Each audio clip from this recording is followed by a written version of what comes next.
On va passer à notre rubrique évasion avec le dernier reportage de notre série consacrée au Verkofly, une compétition de parapente et de marche qui s'est tenue le week-end dernier.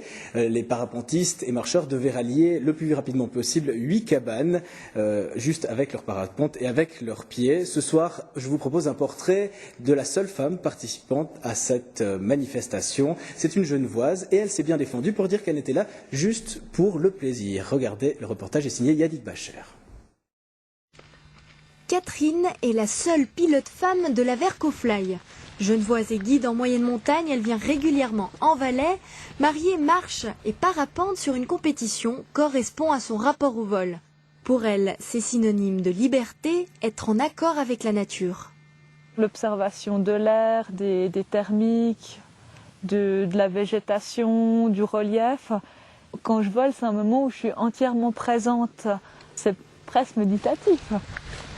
Des instants magiques, elle en a vécu durant ces 4 jours. J'ai adoré partir à 5h du matin avec les étoiles et entendre le brame du cerf dans le vallon de Réchy. À cette compétition, Catherine n'est pas seule. Elle relève ce petit défi à 2. Son ami André vole aussi en parapente depuis moins longtemps qu'elle, 5 ans, tandis que Catherine, du haut de ses 33 ans, en pratique depuis 17 ans.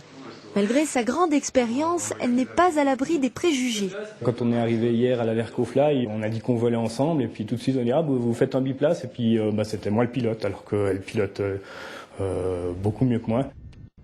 Dans le monde du parapente, les femmes sont minoritaires parce que à ce niveau, c'est une activité très physique.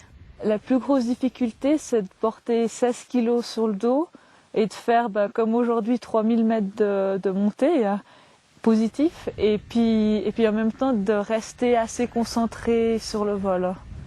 Non seulement il faut du physique, mais il faut aussi du cran, être sûr de soi.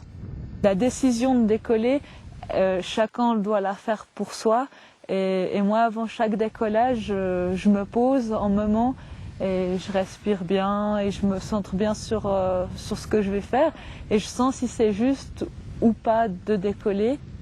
Ce jour-là, Catherine a décollé dans des conditions de vol très difficiles. Son ami, quant à lui, après un décollage raté, a choisi de redescendre depuis la cabane des Aiguilles Rouges à pied pour la rejoindre à la cabane de l'Atsa.